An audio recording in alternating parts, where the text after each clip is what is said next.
Hey, how's it going? Nick here. Happy New Year. Happy 2020, 2022, whatever the hell it is. I don't know what's going on. Last 2 years have been a blur. Hey, anyway, hey, listen, Happy New Year. Please check out my Patreon page, patreon.com/Nick D Show. Pick a tier, do some donations, help me keep the videos and the content going. You'll get exclusive content like behind the scenes stories about WGN. My podcast drops. It'll debut in a couple of weeks on the Radio Misfits Podcast Network.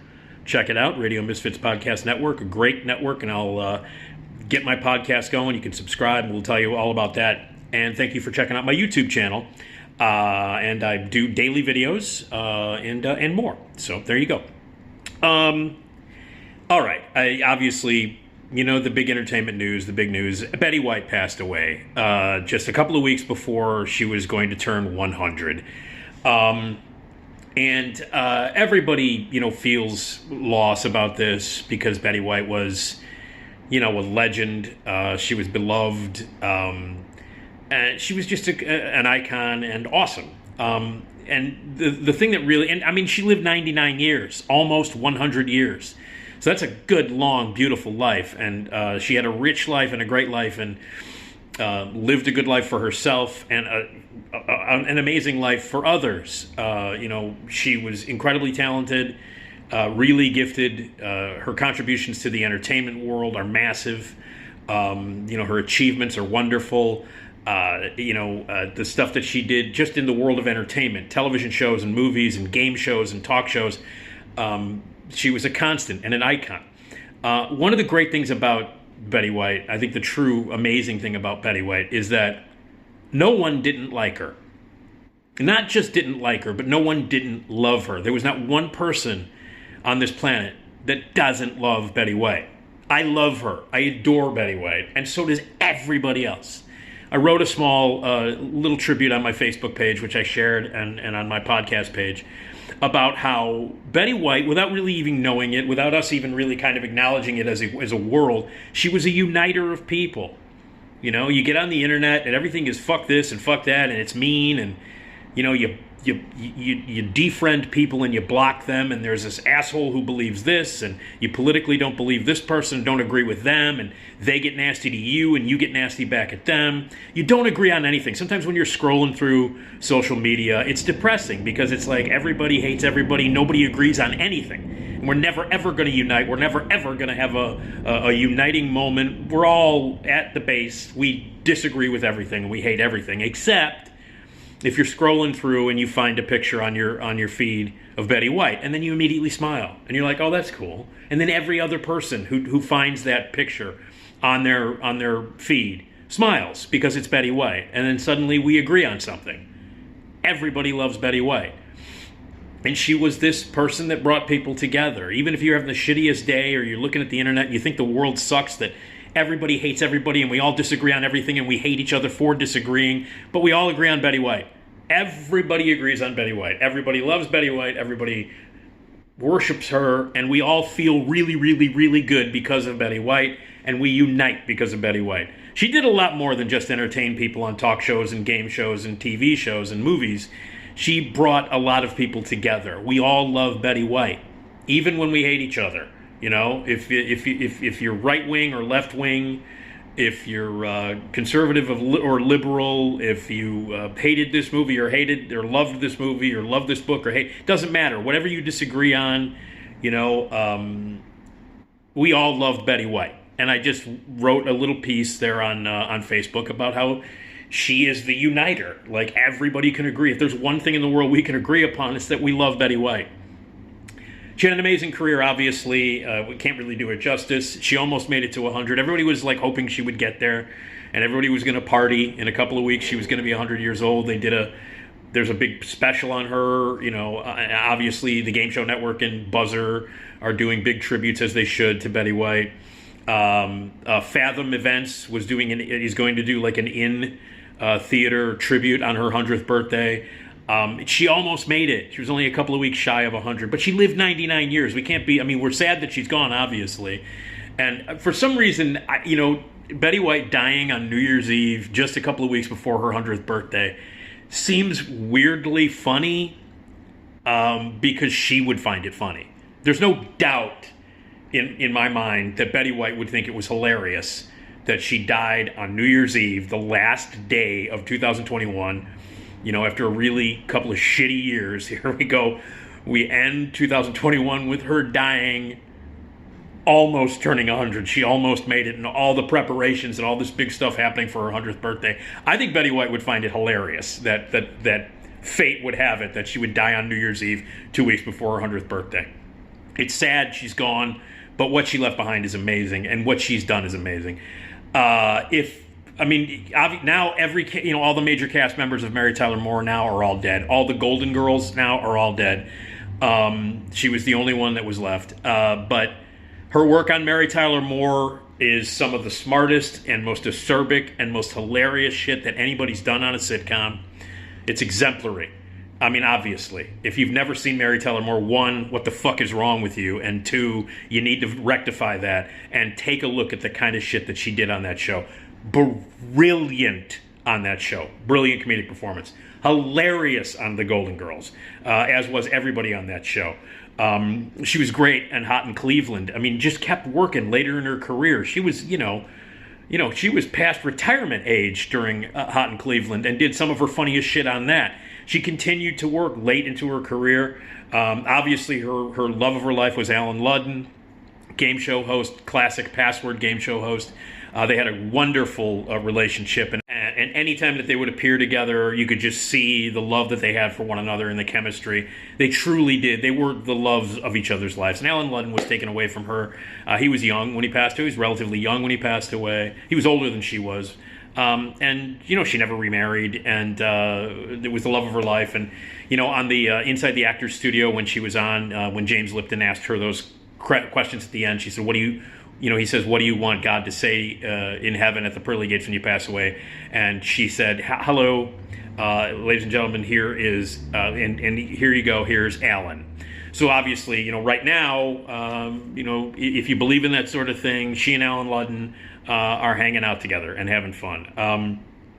She was also, she was really a risky performer and a ballsy performer and a risque performer. She wasn't afraid to push the envelope. She wasn't a goody two-shoes all the way up until, her death. She wouldn't be afraid to do this, to say what she wanted to say, to do risque material. If you watched her episode where she hosted Saturday Night Live a few years back, and she was on Saturday Night Live because of an online petition to get her to host, and she hosted, and she was fucking hilarious. And if I remember, she was, I believe, in her early 90s, early 90s, late 80s, early 90s when she hosted, early 90s. And she was unbelievably funny and not afraid of doing like risque and questionable material. But yeah, her relationship with Alan Ludden was really special. But the stuff that she did later in her career, she just kept working. Hot in Cleveland, and all of the really cool stuff that she did. And I mentioned the SNL. If you go back and watch, the shit that she did on that SNL show, which also turned out to be a Mother's Day show. So a lot of the old, wonderful female cast members from the past came back, who are now mothers. Like Maya Rudolph and Tina Fey and Molly Shannon. A bunch of great old cast members came back and did some wonderful stuff with her. She did a fantastic, the sketch that they do where Kenan Thompson plays the scared straight, convict who comes in to scare the young teenagers. She did one with him where she was a convict with him, and it was fucking hilarious. So great SNL late in her career. Her talk show appearance, Craig Ferguson, the stuff that she would do with Craig Ferguson was great. When Craig Ferguson, who had like maybe the best late night talk show of all time, certainly the most creative and the loosest and the coolest, she was awesome on that. Johnny Carson, the sketches that she did a cavewoman sketch with Johnny Carson, which was great. She appeared on the Carol Burnett show semi-regularly. She was a regular on Mama's Family. So always did make people laugh. She won a bunch of Emmys. She was able to do anything. She could do sweet stuff. She could be wholesome. She could be nasty. She could be risque and dirty and raunchy if she wanted to be. And she was able to win over the audience, like the people who loved her for being, Betty White, the sweet, game show contestant, the the lovable woman who was on these great family friendly talk shows and sitcoms and stuff. She could do that, and for some reason, people who love that stuff would not be offended when Betty White would go to the edge and do some relatively raunchy stuff. But people still were like, it's Betty White. She's awesome. She can give me the finger and say bad words and do weird stuff, and I'd still love her because it's Betty White. She was the best. I particularly loved her stuff on the game shows. If you know me at all, you know that I love game shows. I love game shows from the 60s and 70s especially, and she was a staple on those shows, and she was good at every fucking game show. Not just Password because her husband hosted it, but every time she appeared on Password or Super Password or Password Plus, after Alan passed away, she would still appear on Password, when Bert Convy was the host or Tom Kennedy or whoever took over. And she was always good. You always wanted Betty White as your partner on any game show. She was fucking great on any game show, Pyramid, all of them. But my favorite appearances, and I think a lot of favorite appearances of people, was on Match Game, the legendary Match Game show with Gene Rayburn as your host. Your regulars were Richard Dawson and Charles Nelson Riley and the great Brett Summers, and she was one of those rotating semi-regulars who would sit in that last seat that was always reserved for really funny women like Joyce Bulifant or, Fanny Flagg, all those regulars, and she was fantastic. The stuff that she did on Match Game is great. There's a ton of that available online, but that was my favorite stuff that Betty White did because she was able to be herself. She was able to be funny, wholesome, weird, and improvisational stuff that was amazing. So besides the incredible performances that she gave on those sitcoms, especially Mary Tyler Moore, my favorite appearances were always Match Game. And outside of just being in entertainment, her contributions to television and game shows and sitcoms and all that kind of stuff, her charitable work is unbelievable. Now, she's obviously known best for her work with animals, for animal rights, for Paws, and she had a charity for herself that was formed by herself for animal rights, and she was always talking about pets and just animals in general, and the money that she raised and the spotlight that she shone on those charities that helped animals and animal rights, keeping them alive and keeping them safe, and not just domestic animals, but animals worldwide, wild animals as well.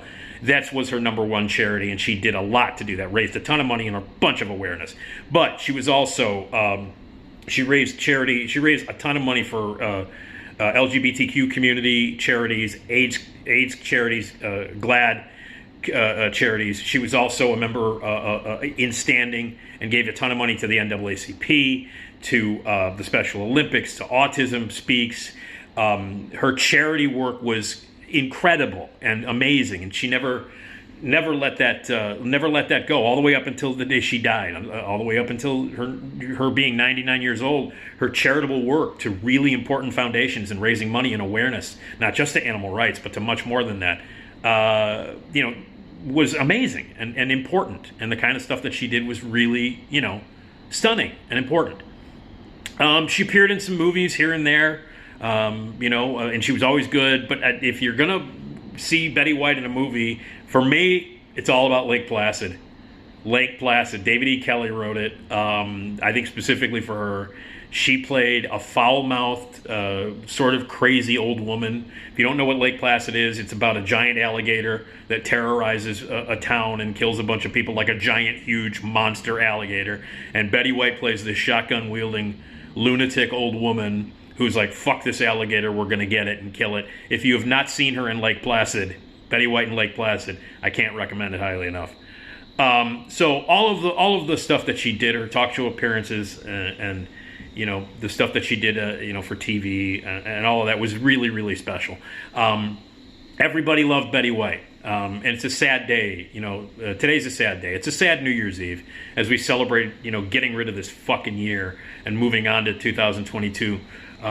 Let's try to remember Betty White as someone who we all love. And every time maybe we're thinking about how much we hate what we see on television or cable or the internet, or we read someplace, whether we disagree, personally, ethically, politically, let's all sometimes just think about how we all love Betty White. Why can't we take that feeling and put it elsewhere? everybody can agree on one thing. We can all agree that Betty White was awesome, that we all loved her, and we can all unite on that agreement. So why not take that feeling that we feel about Betty White and apply that to some other stuff? I think that's the most important thing that she contributed, was that we can stop for a second and go, hey, Betty White, we all agree on that. We all unite over Betty White. Let's do that, in our personal lives and in our public lives as well. So anyway, rest in peace, Betty. Thank you is all we can say, is thank you for, 70 years of entertainment, over 70 years of entertainment. You almost made it to 100. But yeah, now you're with Alan and everybody loved you. And yeah, so, lots of ways to pay tribute to her if you want to check it out. There's a ton of stuff online. From Mary Tyler Moore to all the TV shows that she did, to the game show appearances, talk show appearances. It's all worth looking at. We all love Betty. So anyway, Happy New Year to everybody, and we love you, Betty White.